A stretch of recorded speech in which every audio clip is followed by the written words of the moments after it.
Olá amigos, bem-vindos a esta pequena introdução do nosso quinto caderno que vai falar-nos do mundo dos espíritos. Já temos uma série de conhecimentos que adquirimos desde o caderno número 0 com o Jorge até ao caderno anterior, o número 4, e então agora já podemos falar especificamente depois dos princípios fundamentais. Um deles era a existência dos espíritos e da imortalidade da alma.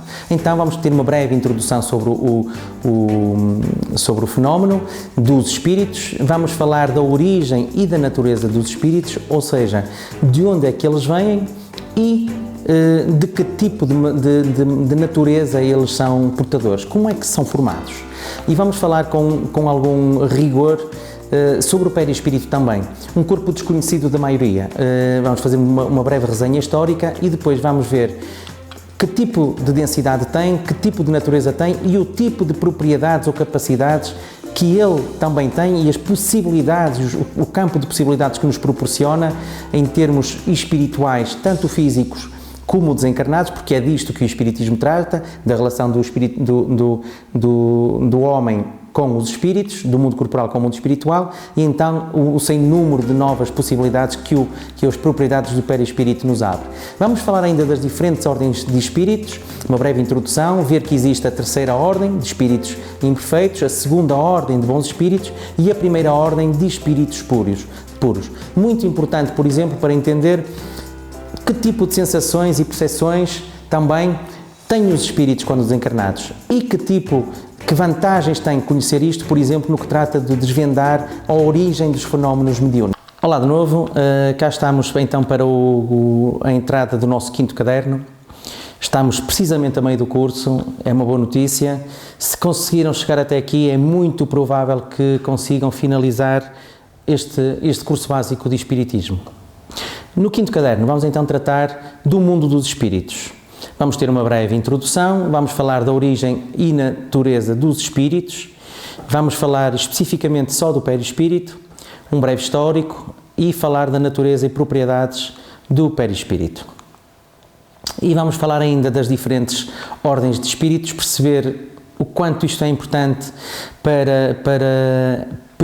por exemplo, em termos experimentais, quando falamos de mediunidade, saber diferenciar uma boa de uma má comunicação, uma mistificação de uma comunicação sábia, por exemplo. Vamos falar então, vamos ter uma breve introdução das diferentes ordens de espíritos e, finalmente, vamos falar da percepção, sensações e sofrimentos dos espíritos.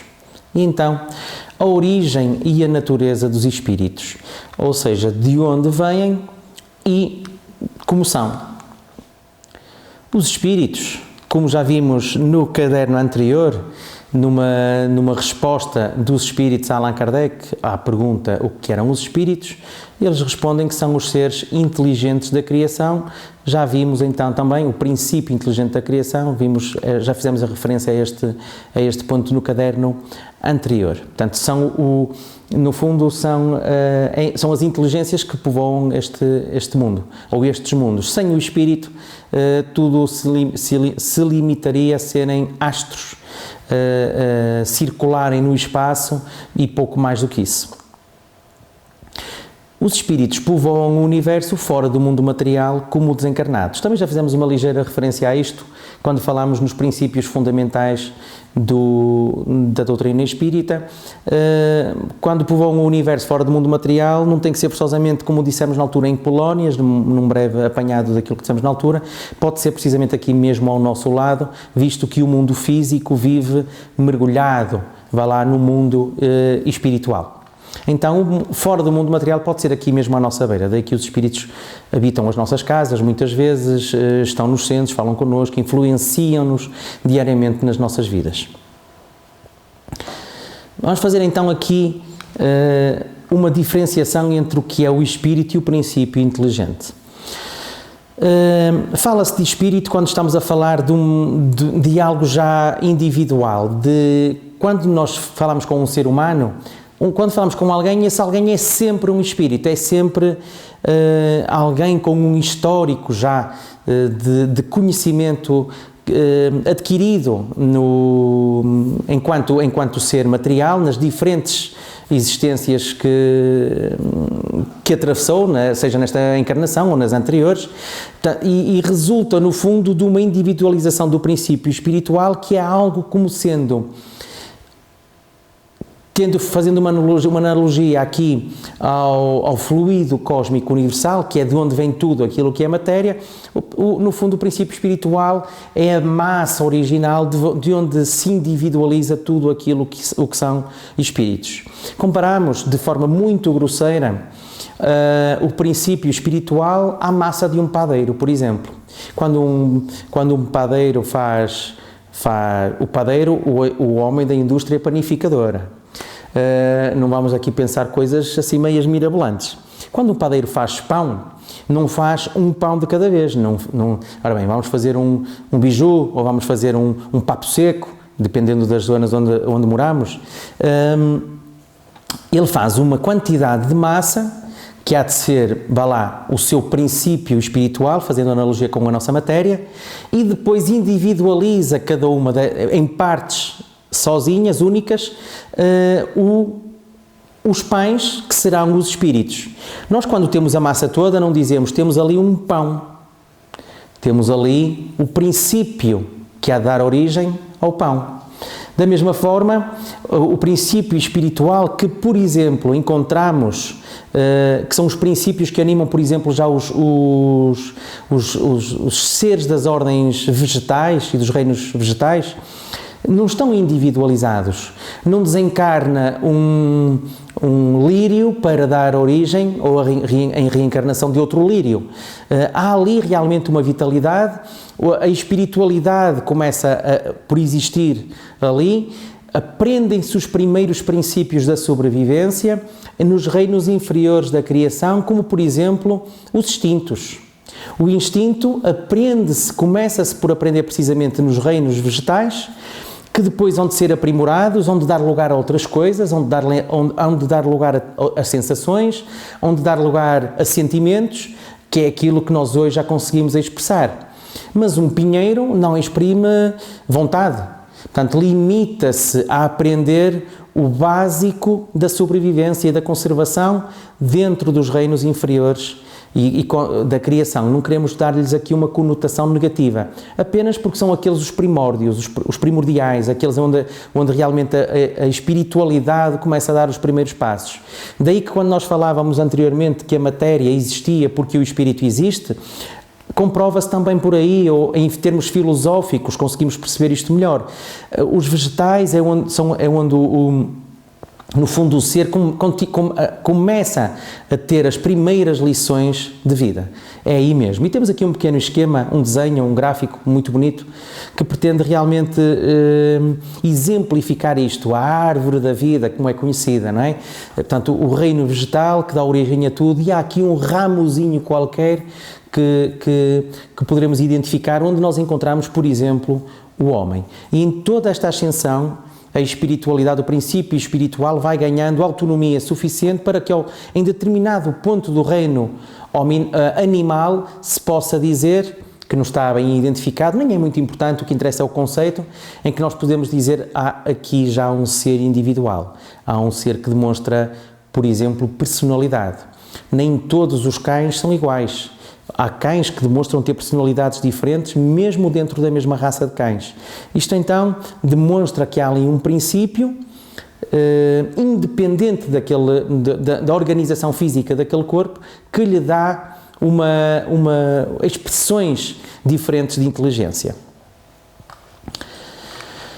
Então, tudo se encadeia na natureza, desde o átomo primitivo até ao arcanjo. Interessante ver, e aqui Kardec, que vive na mesma época, por exemplo, que Charles Darwin ou que Wallace também, e que falam na teoria da evolução das espécies. E, na altura isto foi uma teoria, até o consideraram meio apanhado ao Darwin, não é? Não fazia sentido nenhum aquilo que ele estava ali a dizer, olha, agora uma espécie dá origem a outra, que história.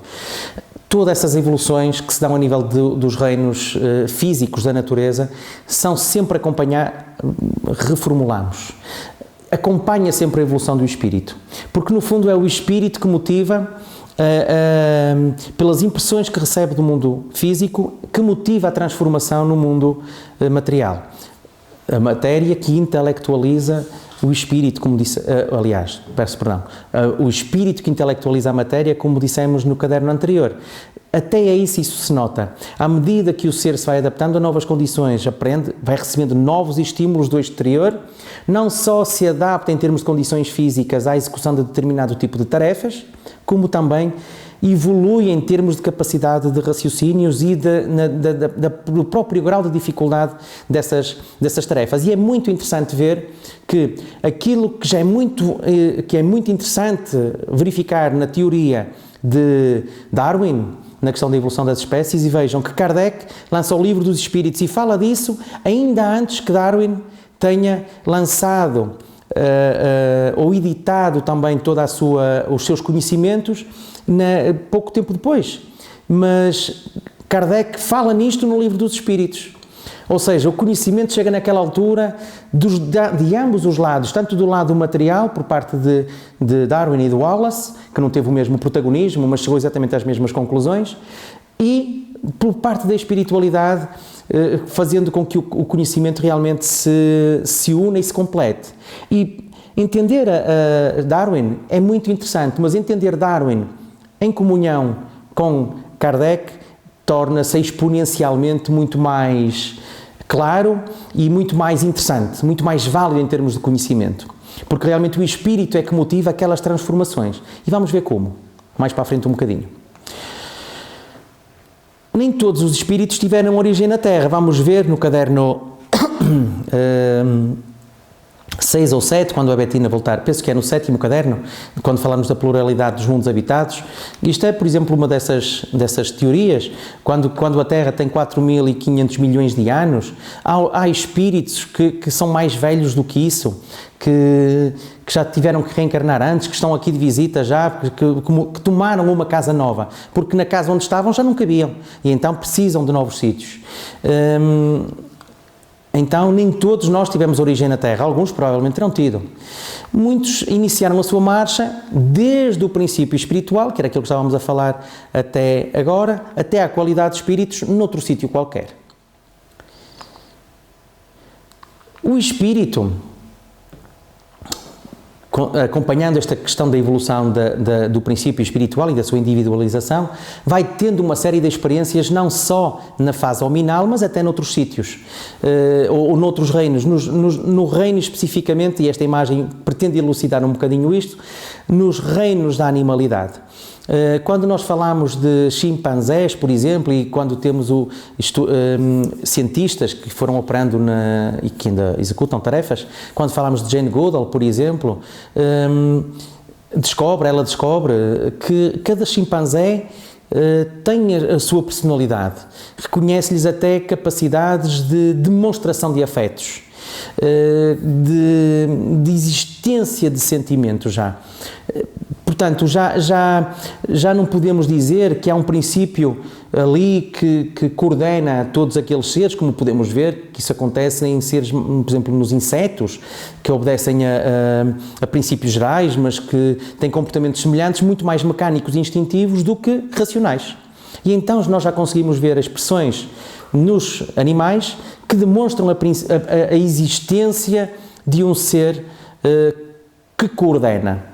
Temos um hardware, no fundo, se fizermos uma analogia às tecnologias, temos hardwares e cujos softwares já são mais elaborados e que logo conseguem executar tarefas mais complicadas e mais elaboradas também. Continuam a sua marcha através de outros mundos, cada vez mais evoluídos, passando por fases cada vez mais distantes da hominal. A marcha do espírito é sempre progressiva. Também já referimos nisto no início, quando falámos no primeiro caderno sobre a mente em psicose. E voltámos a referir isso no segundo ou terceiro caderno também. O espírito, tudo aquilo que conquista é seu. Ficou gravado, como já dissemos, no seu disco duro e pertence-lhe, é seu. E há de que saber cada vez mais e há de subir ou projetar-se para outros reinos que não o hominal, mais elaborados também. O nosso amigo perispírito. Um breve resumo histórico.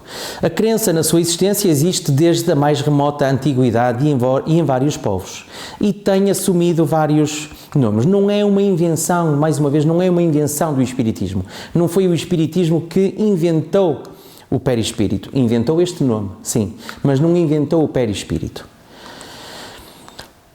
William Crookes descobriu que é a chave de todos os fenómenos, não só mediúnicos, mas também magnéticos.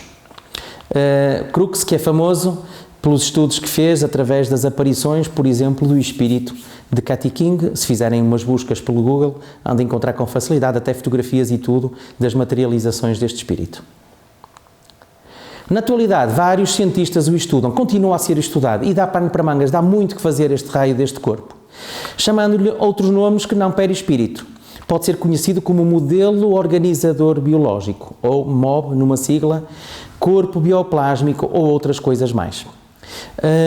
Vamos tentar fazer aqui uma lembrança, que daqui a um bocadinho vamos voltar a falar deste nome, do modelo organizador biológico e a forma como é encaixado aqui em termos de perispírito, como é que nós encaixamos este conhecimento e porquê é que ele tem este nome. E então nós temos aqui os 3 corpos que nós possuímos neste momento: o corpo físico, o perispírito e o espírito. A comunicação entre corpo físico e perispírito dá-se por fluidos nervosos e entre o espírito e o perispírito através de correntes magnéticas mais elétricas. É interessante ver, por exemplo, depois de descobrirmos isto e se fizermos pontos, por exemplo, com a biologia, quando um corpo físico se desenvolve, quando se dá a fecundação, há algo, os sistemas orgânicos dos nossos corpos vão se elaborando, cada um à sua vez, de acordo com a necessidade que o próprio corpo necessita dentro da vida intrauterina que vai tendo, portanto, de maneira a conseguir que seja gerado. Nós sabemos, por exemplo, que o último aparelho a formar-se é precisamente o aparelho respiratório. Porquê? Porque é precisamente o único do qual o corpo precisa para poder viver depois fora daquela bolsa em que vive. Vê-se que há crianças prematuras, por exemplo, que têm problemas respiratórios logo à nascença porque os pulmões ainda não estão formados. Então esse é o último aparelho que se forma. Mas mais interessante do que isto, isto foi só para tentar exemplificar esta questão da necessidade da formação dos aparelhos consoante o nível de gestação em que já adquirimos, quando nascemos, é ver qual é o primeiro aparelho que se forma. É precisamente o sistema nervoso central. Porquê o sistema nervoso central? Porque é precisamente o aparelho que o corpo físico precisa para receber os estímulos que vêm do perispírito, que por sua vez já vêm do espírito. Todas as ordens que nós precisamos para sermos alguma coisa, para sermos este corpo, já vêm muito de trás. E então o sistema nervoso central, no fundo, são as fichas, as ligações. A primeira coisa que nós fazemos quando montamos um estúdio, como aquele que temos aqui montado, é fazer o quê? Ligar aparelhos, ligar cabos, fazer ligações wireless, portanto, ligar tudo aquilo que permite a comunicação entre os aparelhos e outros. E então no corpo físico acontece a mesma coisa. O primeiro aparelho a formar-se é o sistema nervoso central, porque, por fluidos nervosos, o perispírito precisa de comunicar com ele para servir, como vamos ver, de matriz à formação desse corpo. Daí dizer também, por exemplo, o seguinte, que o sistema nervoso central, por exemplo, quando o corpo físico se vai renovando ao longo dos tempos, todas as células dizem, não é muito importante se é de 6 em 6, 7 em 7 ou 8 em 8 anos, todas as células se vão renovando. As únicas que não se renovam ainda, porque nós neste momento estamos a atingir níveis também de ciência que se começam a conseguir reconstruir até células nervosas, mas estamos nos primórdios. As únicas células que nós não conseguimos reconstruir e que não se renovam sozinhas, essas não se renovam sozinhas, são precisamente as células que pertencem ao sistema nervoso central, que são aquelas que ligam, que fazem as pontes de ligação entre nós, espírito, e a nossa ferramenta corpo físico. Há uma série de particularidades que julgamos interessantes e que depois, juntando isto tudo ao conhecimento daquilo que sabe da biologia com aquilo que o Espiritismo nos traz em termos de conhecimento, torna estas matérias muito mais fixes, muito mais interessantes, digamos. Então, a natureza e a propriedade do perispírito. O corpo físico e o perispírito têm ambos origem no fluido cósmico universal, que já vimos no caderno anterior, que é a origem de tudo aquilo que é matéria.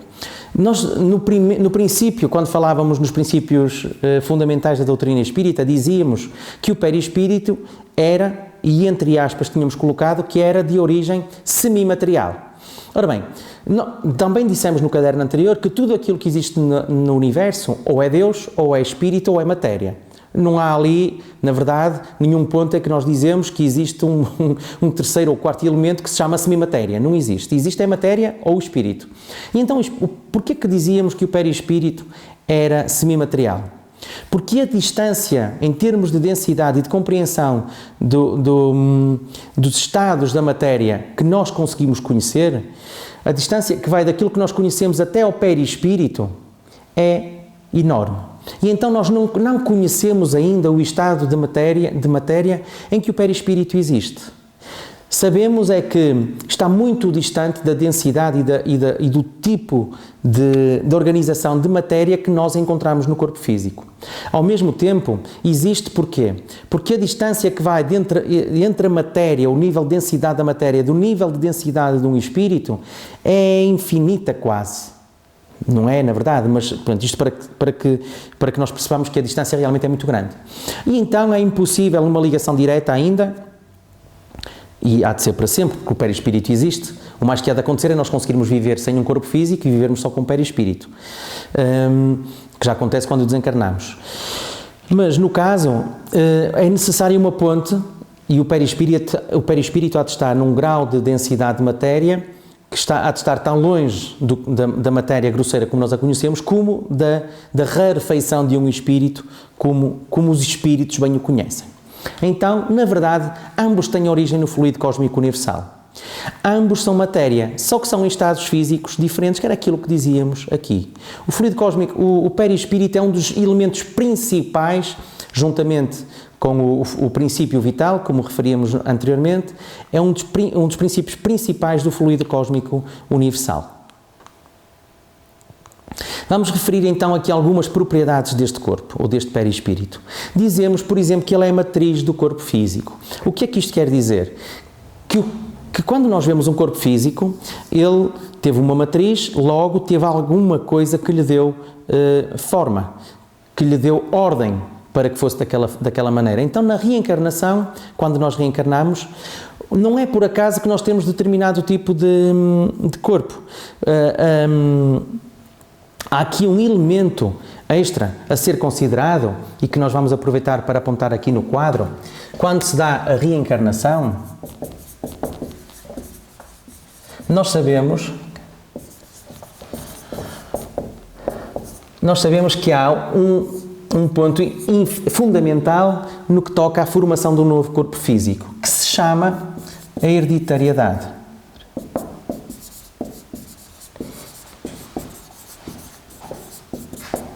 Então, no fundo, o que é que isto quer dizer? É que um corpo físico tem origem, a matriz vem daquilo que são o código genético da mãe, misturado com o código genético do pai, naquela miscelânea, vá lá, de possibilidades que existem entre a junção de milhões de espermatozoides com um único óvulo, e depois dentro daquela ordem daquilo que são genes recessivos ou daquilo que são genes dominantes, há de dar origem a determinado tipo de corpo. Mas o que é certo é que todos nós nascemos e não somos...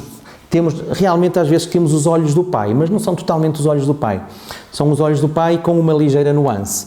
Também influenciados pela hereditariedade da mãe, é verdade, mas influenciados especificamente e principalmente por aquilo que eu, espírito, sou, através das ordens que envio para a minha matriz, que é o perispírito. Então o perispírito tem em si gravado todo o histórico tudo aquilo que foi noutras encarnações, todo o tipo de comportamentos que teve, todo o tipo de mazelas que criou em si, fica tudo gravado no perispírito. É o nosso disco duro, em termos de hardware, em que lá tudo fica lá gravadinho. E então, se eu tive determinado tipo de hábitos, por exemplo, que provocou doenças ou distúrbios ou melhorias no meu perispírito, daí se explica, por exemplo, a teoria da evolução das espécies, eu vou imprimindo, eu e espírito, ou princípio espiritual, vou imprimindo ao meu perispírito novos inputs de informação que vão fazer com que o perispírito evolua. E sendo a matriz do corpo físico, transmite essa informação através dos tais fluidos nervosos como matriz a um novo corpo físico, influenciado pela hereditariedade, vai dar origem a um corpo completamente distinto dos anteriores. Mesmo nos gêmeos verdadeiros, por muito parecidos que sejam, as matrizes perispirituais provocam sempre, criam sempre diferenças. Nós dizemos que não se reconhecem os gêmeos verdadeiros. Isso não é verdade. Os pais conseguem saber sempre quem é o fulano A e o fulano B, e se tiverem trigêmeos também sabem quais são quais. Eles realmente têm uma matriz semelhante em termos de hereditariedade, mas depois o perispírito especifica e especializa cada um destes corpos. Esperemos que tenha sido um esquema simples e que tenha dado para perceber mais ou menos como é que funciona esta questão da matriz. A matriz é como a forma de um bolo. Nós pegamos na massa, temos de pôr num recipiente que depois de cozer vai dar origem a um bolo com aquele formato. E então a matriz, o perispírito, funciona exatamente como a nossa forma. Se a forma tiver uma mazela provocada por uma queda, numa forma, por exemplo, de alumínio, o bolo, ao ser criado, indo ao forno, cozendo, vai sair daquela forma precisamente com a mesma mazela. E então é por isso que nós de vez em quando nascemos coxos, ou nascemos cegos, ou nascemos com insuficiências cardíacas, ou nascemos com problemas da mais variada ordem. Porquê? Porque a minha matriz já vinha danificada por causa de comportamentos que eu tive em encarnações pretéritas.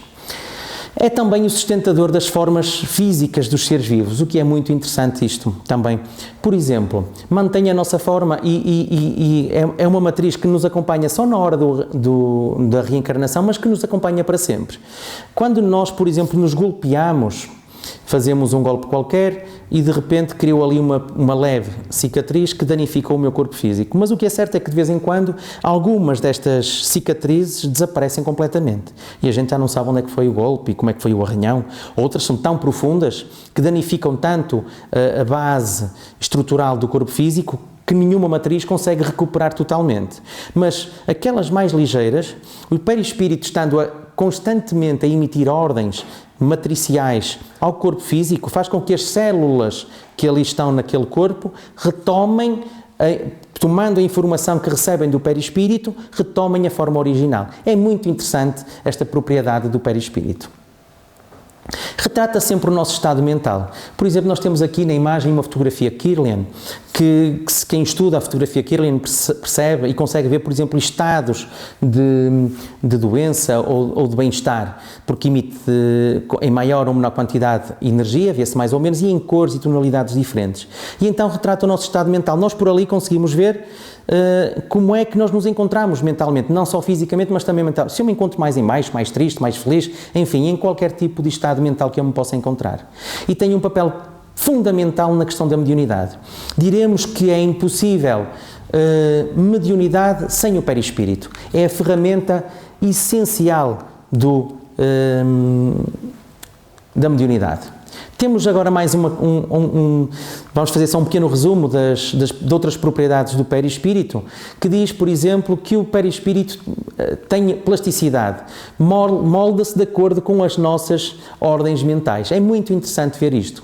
É nele que reside a identidade, que ficam lá registados e armazenados tudo aquilo que nós somos. É precisamente aquilo que nós dizíamos, é o nosso disco duro, é ali que fica tudo gravado. É isto também que nos torna únicos. Não há perispíritos iguais e individuais. Se nós perguntarmos assim, já algum de vocês viu espíritos? Aposto que alguns de vocês disseram que sim, porque com certeza serão médiuns videntes. ou então já tiveram a possibilidade de ver materializações. Juntando isto tudo com a identidade e a unicidade, dá um único espírito com um histórico também único. Outra coisa que é possível através das propriedades do perispírito é que ele se torne, por exemplo, visível. Ele é invisível para nós enquanto operadores, vá lá, de uma máquina, de um corpo físico. Nós não conseguimos ver espíritos com os olhos. Na verdade, se nós lançássemos aqui um repto, que era perguntar assim: algum de vocês já viu espíritos? Com certeza alguns de vocês dirão que sim. E outros dirão que terão tido oportunidade, porque a vossa faculdade mediúnica, estando organizada para poder captar o mundo espiritual em termos de visibilidade, portanto, captam aquilo que vem, ou então já puderam assistir, o que é raríssimo acontecer, por exemplo, a um fenómeno de materialização. Mas o que é certo é que nós afirmamos, e para novidade, é que nunca ninguém viu espíritos, porque os espíritos realmente não se veem, o que viram foi o perispírito daquele espírito. E então, daí que falávamos há pouco da importância do perispírito na mediunidade. Começa por aí mesmo, já dá para ter uma ideia do que isso é, se falarmos, por exemplo, nisto. Alguém invisual pode ser médium vidente, pode ver o mundo espiritual. Não precisa da ferramenta dos olhos físicos para ver o que acontece ou o que existe no mundo dos espíritos. Temos conhecimento de um caso, por exemplo, aqui mesmo em Portugal, em Vila Real, de um invisual que é portador da mediunidade de vidência. É um fenómeno muito interessante. Não vê o corpo, não vê o mundo físico, mas vê o mundo espiritual. E podemos ver mesmo com os olhos fechados. Quer dizer, nem precisamos dos olhos físicos abertos para captar as percepções que nos são emitidas pelo mundo espiritual, para as captar com os olhos do nosso do corpo perispiritual. Ao mesmo tempo, então, ele pode tornar-se visível. Tem uma densidade mais ou menos variável, sendo matéria, porque saiu do princípio cósmico universal, há de ter uma densidade que está de acordo com o grau de evolução do espírito. Quanto mais evoluído, mais denso é o seu perispírito. Quanto menos evoluído, obviamente, menos denso. Emite uma luminosidade própria, que é mais intensa também nos espíritos mais encarnados e menos intensa, toda a gente há de ter algum tipo de visibilidade, de luminosidade, menos intensa em espíritos menos evoluídos. Daí que se diz muitas vezes, até em termos comuns, que é uma alma escura, não é? E realmente estou mais próximo quando alguém não está bem ou quando alguém tem maus instintos, e às vezes até está mais próximo da verdade do que aquilo que pensa. Outra coisa que acontece é que pode tornar-se ponderável. Mais uma vez, sendo um elemento do fluido cósmico universal, é matéria. Não tem este nível de densidade que tem o nosso corpo físico, mas tem um nível de densidade próprio, que é, sendo uma matéria muito rarefeita que sai do fluido cósmico universal, há de ter um peso qualquer. Quanto mais evoluído o espírito, mais imponderável, ou seja, mais leve. Quanto menos evoluído, obviamente, mais denso, menos luminoso e mais pesado. Portanto, é uma boa maneira, se estiverem a pensar fazer uma dieta, é precisamente a gente pensar: olha, vamos ver se me consigo tornar melhor um bocadinho como espírito, a ver se eu perco umas graminhas, ou umas miligramas. Outra coisa que é, outra propriedade própria, se assim se pode dizer, do perispírito, é que ele possui a penetrabilidade. Pode atravessar qualquer barreira física. As paredes não exercem influência nem barreira aos espíritos. Penetram em qualquer lado. Ninguém precisa de lhes abrir a porta para entrar. Portanto, se nós estamos a pensar, não há nada que lhes limite, se eles quiserem, pela sua vontade, atravessar um espaço, que o façam. Nós até costumamos brincar com isto nas palestras que fazemos, por vezes, ao contar as pessoas que estão, identificamos o número de pessoas presentes em termos físicos, e se estiverem 20 pessoas, e podemos dizer assim, por exemplo, se estiverem estão aqui 20 pessoas, se houver alguém que consiga contar mais do que 20, das duas uma, ou é porque é um médium vidente e está a perceber-se do que se passa ao seu lado em termos espirituais, ou então está desencarnado. E se não souberem, então façam uma tentativa, e se desconfiarem que são realmente um dos que estão a mais dos 20, tentem lá atravessar a parede, porque se forem espíritos desencarnados e tiverem vontade, realmente são capazes de conseguir. Às vezes lá vai um encarnado ou outro, e lá se esbarra lá na parede, porque afinal ainda continua vivo. Outra coisa que existe é a questão da porosidade. Então existem espaços entre as moléculas do perispírito. É esta propriedade que permite que o perispírito se reduza em termos de volume. Há um fenómeno que nos coloca alguma confusão, que é, por exemplo, sendo que um espírito, quando desencarnado, continua a conservar as suas formas físicas da última encarnação,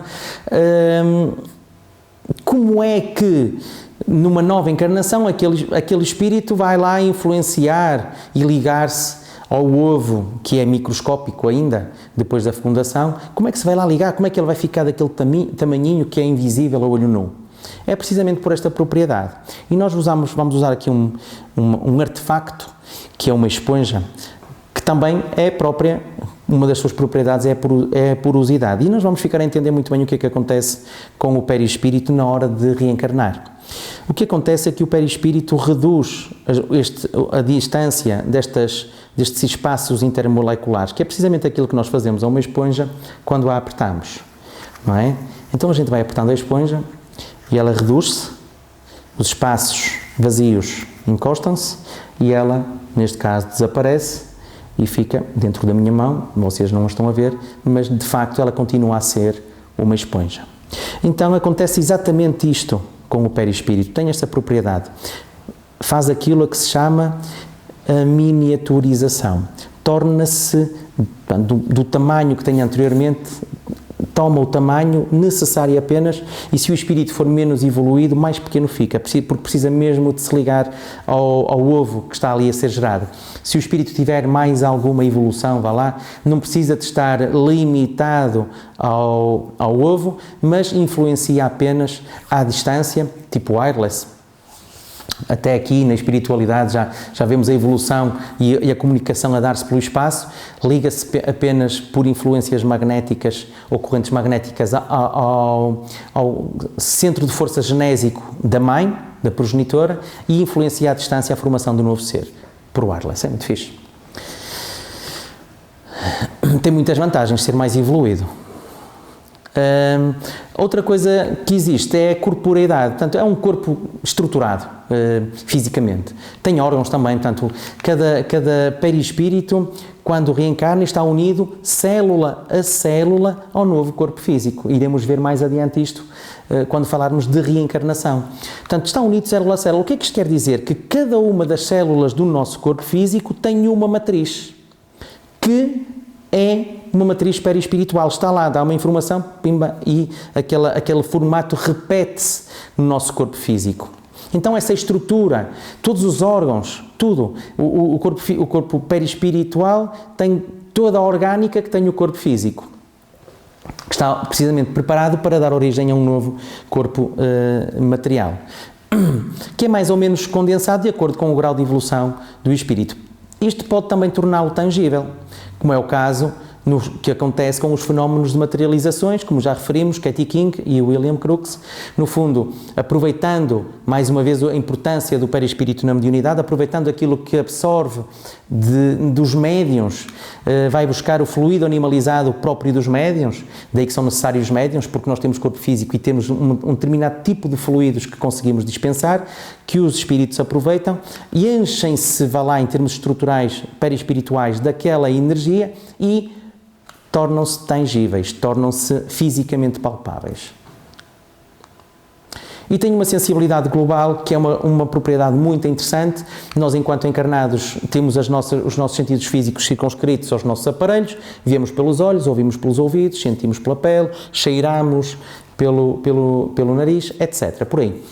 Em termos perispirituais, desencarnados, por exemplo, nós não temos estas limitações e então nós não temos aparelhos específicos que necessitamos para operar determinado tipo de funções. Nós vemos na nossa globalidade, nós vemos a 300, e não é 300, nós vemos de forma esférica, ouvimos e sentimos de forma esférica. Não temos uma visão limitada a 50 milímetros, não vemos só o que está 50 milímetros de distância focal à nossa frente, mas vemos tudo o que nos rodeia.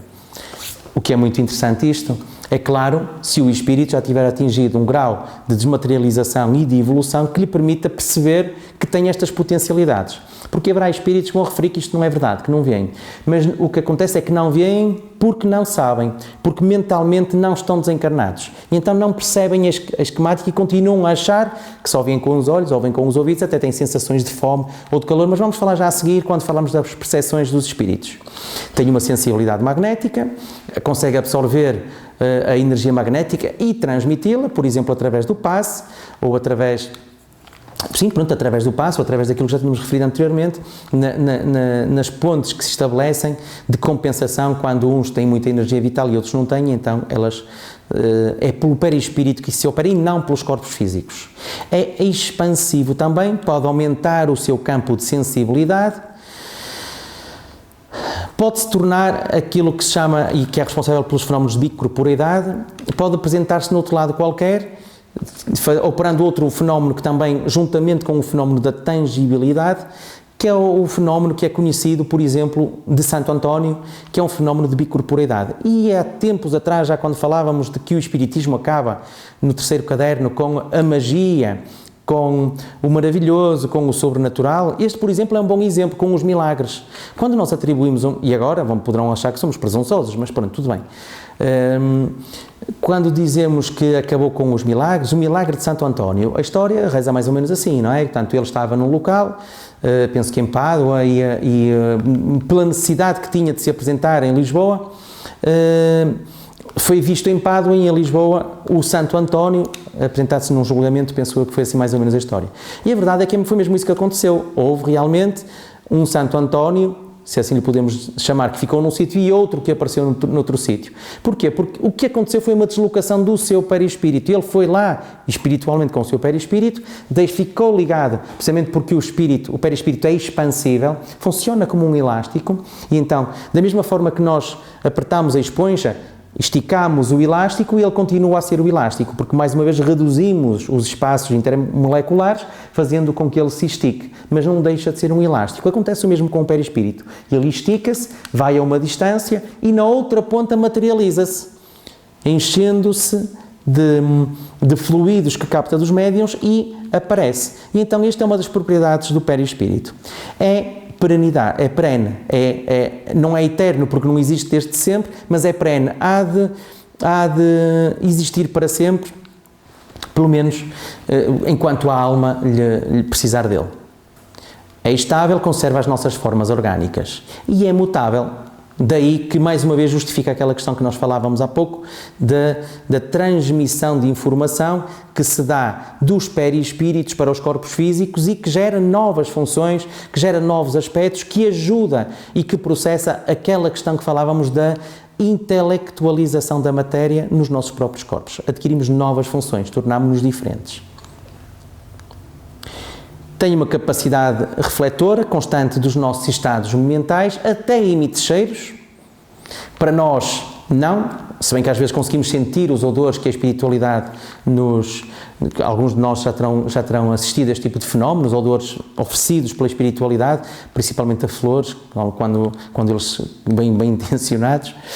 E evidenciam ter uma temperatura própria, isto registra-se em cima dos médiuns, e fazem uma ligação entre o espírito e o corpo, no fundo, isto já tínhamos visto, para o intercâmbio de informações e sensações e registros que se dá do corpo para o perispírito, do perispírito para o corpo, do perispírito para o espírito e do espírito para o perispírito.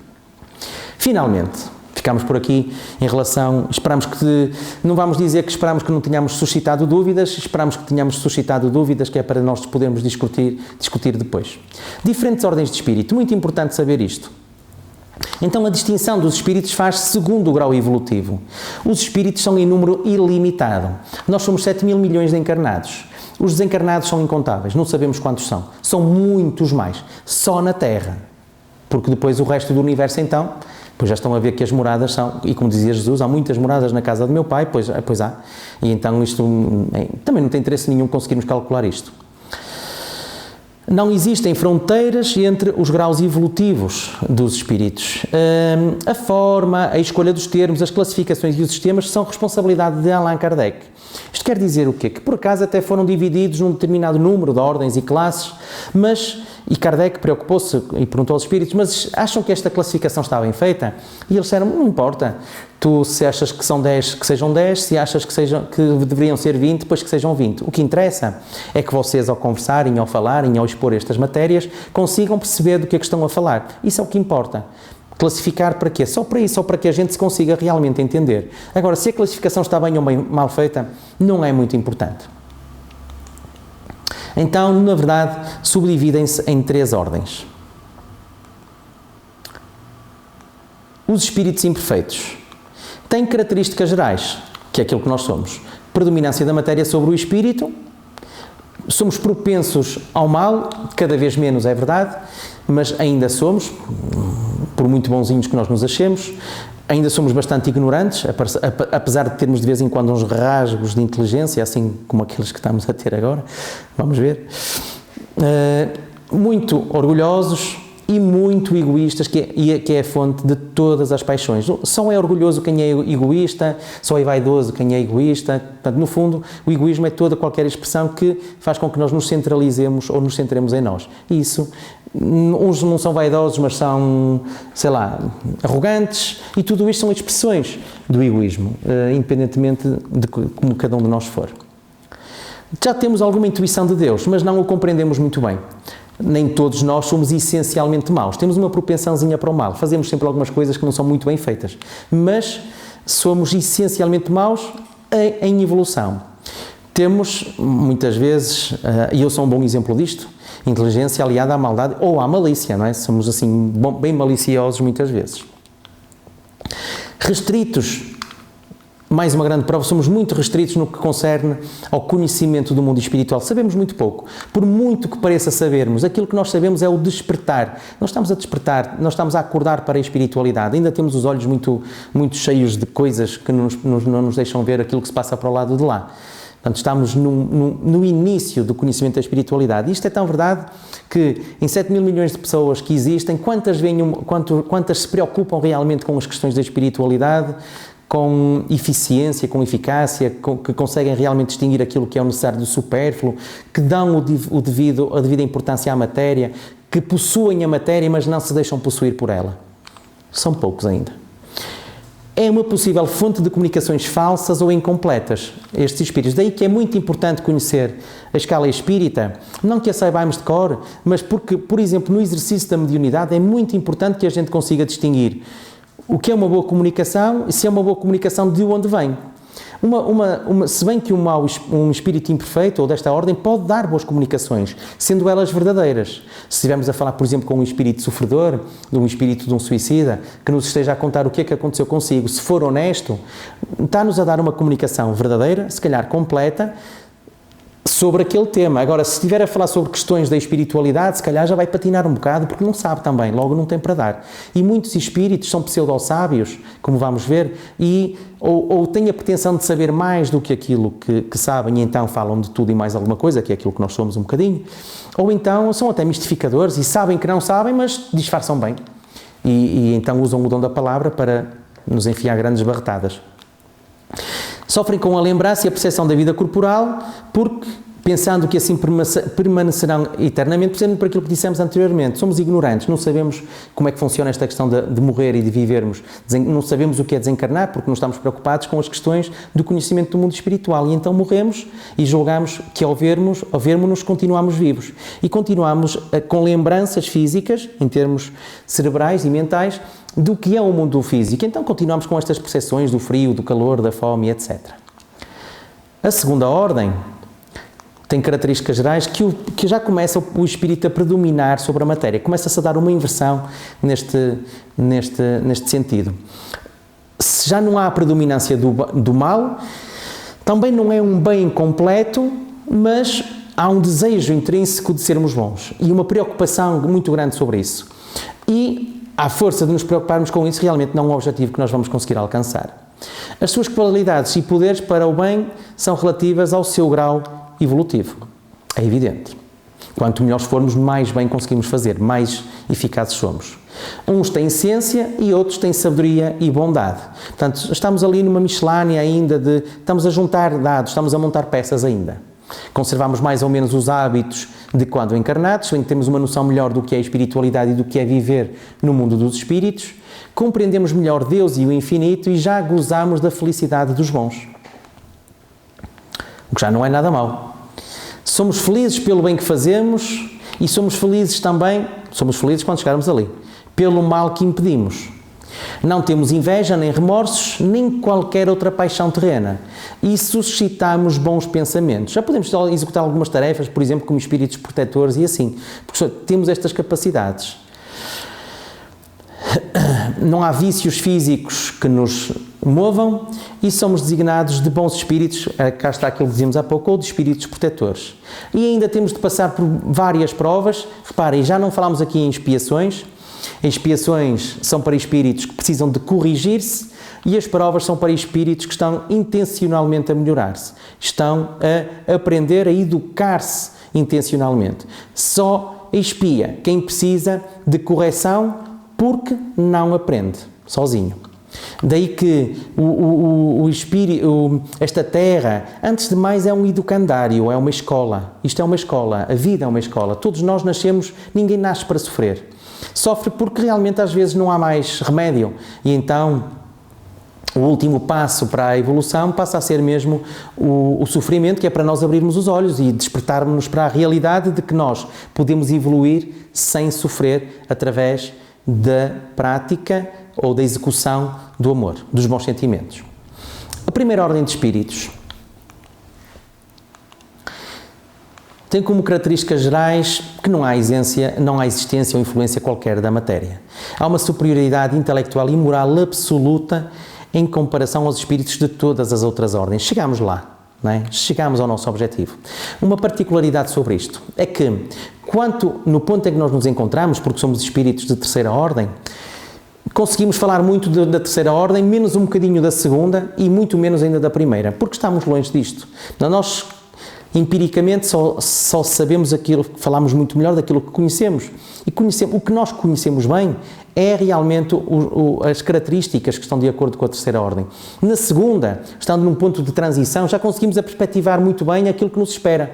Já somos mais inteligentes, já somos melhores, já vamos tendo preocupações em sermos bons, logo percebemos melhor a terceira ordem. A primeira, para nós, só sabemos, é quase como Deus, só sabemos aquilo que não pode deixar de ser.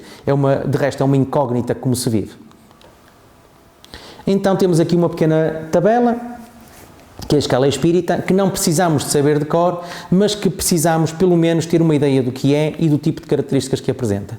Então, a terceira ordem de espíritos imperfeitos, a característica principal é que a predominância da matéria sobre o espírito é uma realidade, divide-se depois em 5 classes diferentes, da 10ª à 6ª, passando de espíritos impuros, que são inclinados ao mal, espíritos maus, que só se preocupam realmente com a maldade. Já estamos a falar de espíritos que já não estão nos graus primitivos da civilização. Já estamos a falar de nós. E muitos de nós estão numa mistura dentro desta terceira ordem. Às vezes também somos inclinados ao mal e há dias em que nós só nos preocupamos com isso. Noutros dias somos levianos, temos alguma coisa de ignorância, vamos sendo maliciosos, somos muitas vezes irrefletidos nas coisas que fazemos e somos muitas vezes zombeteiros, brincalhões. Pseudo-sábios têm alguns conhecimentos, ou vamos tendo alguns conhecimentos, mas pensamos saber mais do que sabemos, quando na verdade nos falta saber muito mais do que aquilo que já conseguimos saber. Alguns neutros que andam aqui, quer dizer, um bocado, eu só vim ver a bola, não é? Nem fazem bem, nem fazem mal, mas também a ausência do bem já demonstra que existe o mal, porque o bem é ativo, não é passivo. Não basta não fazer bem, temos de fazer, não basta não fazer mal, temos de fazer bem. Depois existem os batedores ou perturbadores, que é uma classe que existe mais em termos de acordo com o estado errante ou desencarnado e que se provocam. Kardec criou aqui uma classe específica para os espíritos que provocam fenómenos de efeitos físicos. Na segunda ordem predomina o espírito sobre a matéria, mais 4 classes, da quinta à segunda, benévolos, sábios de sabedoria superiores, domina neles a bondade nos benévolos, os sábios já são benevolentes e com muitos mais conhecimentos, qualidades elevadíssimas já na sabedoria, e os espíritos superiores então reúnem esta miscelânea de características num só, e são bons e são sábios. E finalmente os espíritos puros, nenhuma influência da matéria, uma só ordem, os espíritos puros, e uma superioridade intelectual e moral absoluta, que é aquilo que nos espera daqui por umas temporadas mais e a gente lá chega. Mas como dizíamos anteriormente, o que interessa é o percurso, é tirarmos partido deste percurso e divertirmos-nos também com a bondade na forma de lá chegar. Quanto às percepções e sensações e sofrimentos dos espíritos, vem um bocado de acordo com aquilo que viemos a dizer até aqui, não é? Eles agem com maior liberdade, para começar, porque não têm corpo físico, dependendo da sua ligação mental, principalmente à matéria. Daí que já dissemos que os que estão ainda ligados à matéria podem ter sensações de frio, calor, que são lembranças daquilo que sofreram quando estavam encarnados. E eles ainda têm isso gravado nas suas mentes, então ainda reconhecem esse tipo de sensações, quando na verdade já não precisavam de as ter, porque são próprias da materialidade. Obviamente, já falámos também sobre isto, o conhecimento é proporcional ao nível de evolução, os sentimentos podem não estar localizados como quando... Os sentidos, peço desculpa, podem não estar localizados como quando encarnados, e também já referimos sobre isto na questão das propriedades do perispírito, que vê em toda a sua extensão. A sua sensibilidade em relação às artes e às belezas naturais dependem também do seu nível evolutivo, como em tudo. Esta é uma palavra mágica, ou depende. Há muitas questões que nos colocam, mas como é que vivem os espíritos? Como é que fazem? Como é que deixam de fazer? E a primeira palavra que nos surge sempre é depende do nível evolutivo, daquilo que sabe e daquilo que é capaz de fazer em termos de bondade. Concluindo, a natureza dos espíritos não tem nada a ver com a matéria. A sua origem remonta ao princípio espiritual. O perispírito, já falámos bastante sobre ele hoje, é o elo de ligação entre o espírito e a matéria. Existem várias ordens de espíritos, mas não perfeitamente delineadas e definidas. Os espíritos encarnados em geral têm mais percepções do que quando encarnados. Isto é espetacular. Quando nós falamos, por exemplo, tendo aqui mais uma história muito rápida, quando nós às vezes vamos nas nossas viagens e vamos de automóvel, e porque nós queremos voltar a casa, estamos ansiosos, e de repente vamos ali ao volante, cansadíssimos, o meu lar, e pôrmos assim a pensar, se eu fosse desencarnado já não precisava de carro. Se eu fosse desencarnado, pensava logo estava, mas o raio do corpo obriga-me a ter que gramar aqui com 3 horas de viagem de Lisboa a Braga. É uma chatice. Enquanto espíritos, já viram as potencialidades só de locomoção? Há de ser mesmo fantástico. E podem ter sensações e sofrimentos dependendo da sua maior ou menor ligação à matéria. Espero que tenham conseguido absorver alguma coisa da nossa matéria. De nossa parte, damos por concluída a nossa prestação e a nossa colaboração aqui com este curso básico de Espiritismo. Continuarão agora com o 6º ao 10º caderno com outros oradores. Agradecemos profundamente a oportunidade de termos estado convosco e esperamos que sejam bem-sucedidos tanto na execução deste curso como nas vossas vidas em geral. Colocaram-nos uma questão sobre este tema, muitas mais poderiam ser colocadas, é evidente, é que se há maneira de saber que tipo de presenças é que nos acompanham em termos espirituais. Independentemente da faculdade mediúnica ou do grau de faculdade mediúnica que cada um de nós possui, sendo mais ou menos ostensivos como médiuns, como ferramentas, diremos que as sensações que nós vamos sentir também dependem daquilo que nós somos enquanto pessoa.